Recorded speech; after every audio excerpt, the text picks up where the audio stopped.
Hello. Today I'm under my 2011 Infiniti M56 and I've had this catalyst code P0420, which means that my driver one catalyst has some inefficiency of some sort. So today I'm coming to fix the symptom. Yeah, I'm not really solving the problem, I'm just making the light go away. I'm going to, the proper fix is to replace the catalyst, but I'm not doing that yet. It's a lot of work, a lot of money. So today I'm going to fake the signal that the catalyst gets from, let's see if you can see all this, that the catalyst gets from, so the catalyst is in here. This is one catalyst, this is secondary, it's not monitored. There's another one up there, that's the one that needs to be removed, and it's one piece with exhaust manifold, pretty expensive for the V8. So the way it knows that the catalyst is not working well is that it uses this oxygen sensor, the rear oxygen sensor, and that tells it, hey, you're not cleaning up the air like you're supposed to, so there's something wrong with that catalyst. So this solution involves spacing this out and having it see a constant reading all the time. It's going to read clean all the time, in a way. That's very simplified, but yep. It's called an O2 sensor spacer simulator. It's really just a spacer in my case. And what I'm trying to do is remove this so it doesn't get damaged while I twist it around. Squeeze this side. I'll squeeze and then squeezable side. And this side. There you go. Push this tab. There you go. Look at how clean it is despite being under the vehicle. So now, let's go back in here. When I turn this, there's less risk of kinking this wire.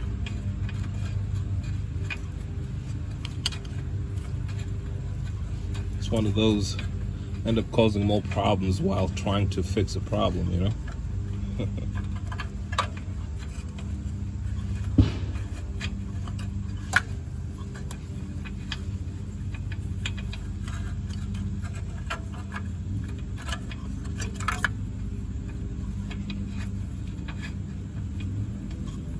There you go, just right through the top.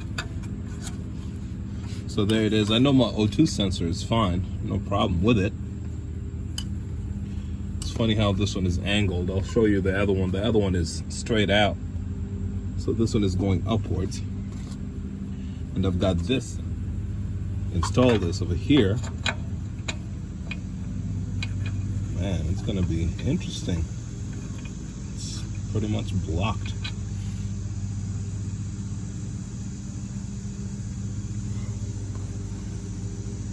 Oh boy, yeah, it's gonna be a fun one.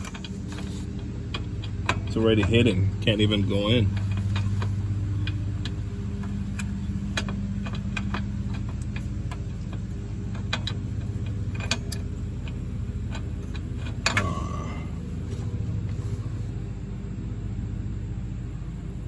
So how can I do this? Take a look at this to understand why this side is a little perplexing for me. So this side, it's a straight out, just off to the side. But this other one is facing upwards. Why do they have to make it like that? Yeah, I think this design is gonna be a problem regardless. Just looking at it, it's going to be a problem. Even on the other side, I think this is really long. Wait a minute, let's think about this differently, huh? The brand is Fortluft 4401122. 4401122. And the way this is supposed to work is come in here and install this, and if you try to turn this, you'll find that it's banging right against the tunnel, so that's not going to work. If I were installing it here, it might have been a little easier because this one is jutting out straight outwards, but this one here is angled upwards. But thankfully, this construction allows us to think a little more flexibly. Okay, so just disconnect this.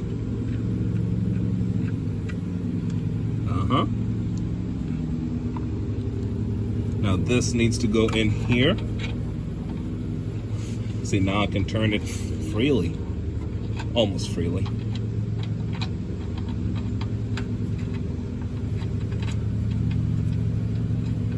This nut here is for tightening to kind of keep it at a certain orientation. So what I'm going to do is remove this because it seems like we're already going in. I'm going for my anti-seize. Always try, although it doesn't always work. Tension is always there, right? Be careful because these are sensitive components.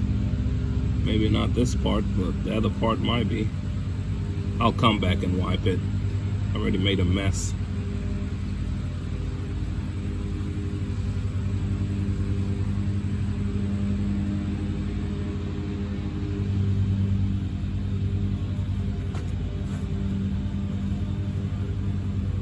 As long as it's not on the tip of it, I suppose it's saving grace in a way.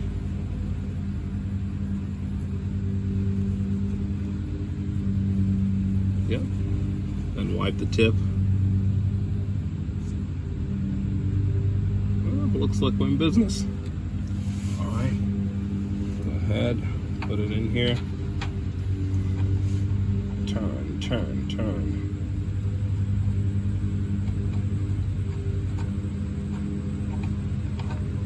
Trying to find the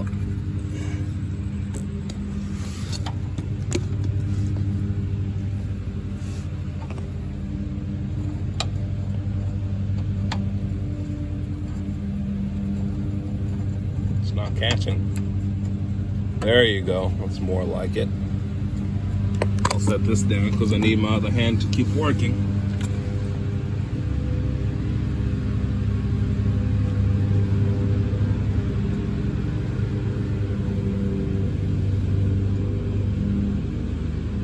So you want this facing this way or this way. Well, this way, I suppose.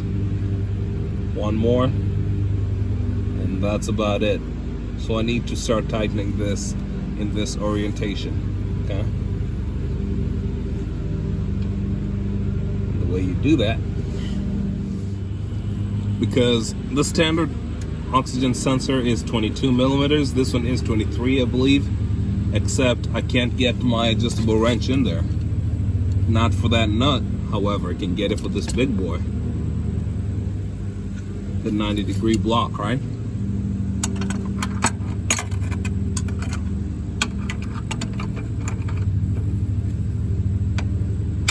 Look at that. Trying to think on our feet, you know? And that's that. I mean, I don't know how much tighter you'd want it, but it's fine for what it's going to do. Yeah, it's not getting out by itself. That actually worked pretty well. If you're ever concerned, you could just loosen it.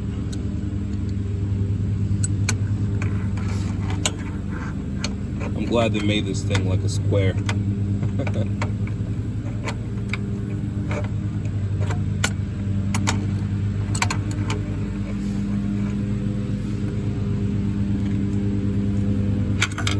Then tighten this one more,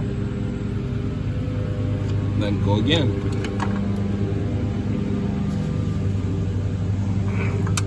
Nice and tight. Now we can come back in and use this. Looks like a ferrule. And these don't usually need anything. You don't need, based on the thread design, it's a fastener in itself. You don't need any Teflon tape or anything of the like, you know, just go ahead and do it. But before, let me see, before I do that, or maybe while I do that, how about I go ahead and install the official O2 sensor, right? Can you see by the design, right? No thread, tape, or anything of the sort. But this thing is long enough to take it all the way in. For this, I will attempt to play with anti-seize again. Just a little bit. Know how well that went the first time, right?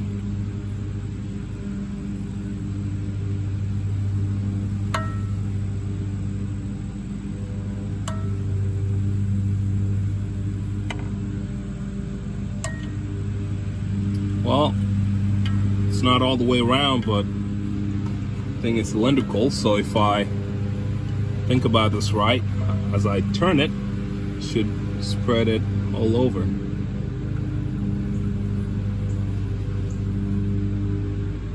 You're probably looking at this thinking, well, how are you going to tighten it by hand? Well, that's like we've learned from the other one. You don't have to tighten the main connection. You can just go for the secondary connection, still get it to work. Okay, I'm looking at this angle thinking, is this going to work? Should I angle it differently? Yeah, it's working. I don't know if you can see this, but right here is the bracket that was holding the wire prior. Could probably go this way and it will work just as well. I might do that. I might change the angle on this thing a little more, just so that when I do this, it can bend it backwards rather than it sticking right outside this way. I mean, it doesn't matter too much, I suppose. I just wanted to be able to use the of all the things I'm doing, this is my biggest worry right now. Might not even reach there. Actually it would. So I'm going to loosen it, make it face backwards, face the back.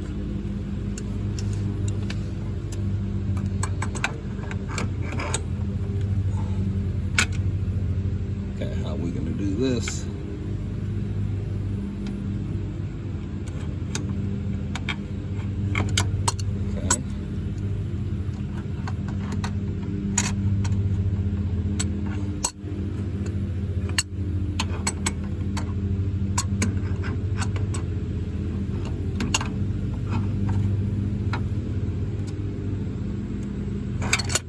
There you go. A little bit of an angle there. Pick this up. Now let me try it by hand. Yeah, it's not going anywhere.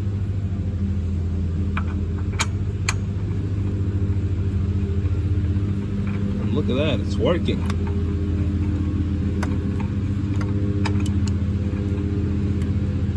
So at this point you're probably thinking, I have to try to make this work in a way because it's also a 23. Yeah, I could, but you know what? How about let's think a little smaller. How about I just use this? And it's going to tighten the same way. Yep.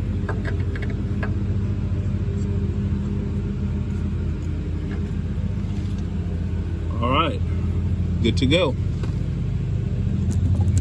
Let's go ahead and connect everything back almost the way it came in from factory. And then we'll turn on the car later and we'll see if the check engine light is still there. I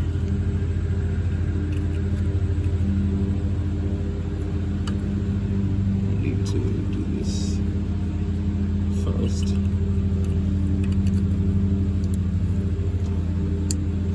That's a gentle click, but click nevertheless.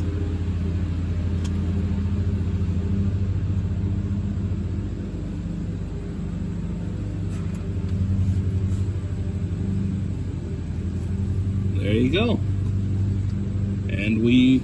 part done. This is not hanging any lower than any other parts. I think that makes me happy. It's really close to the oil pan though. How about that?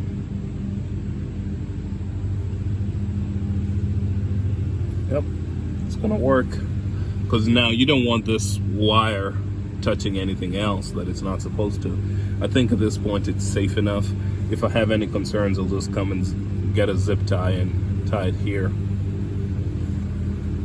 Or we just redo this part, coming from the bottom or the top. I don't know, we're about to see.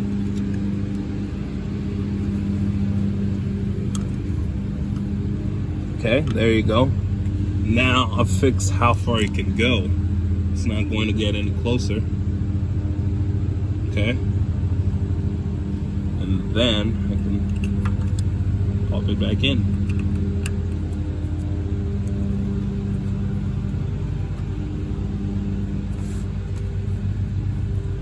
No click this time, huh? But yeah, I think this will work. Yeah, there you go. I think we're done. Let's get out of the car. Let's get out from underneath the car and enjoy the car from where it was supposed to.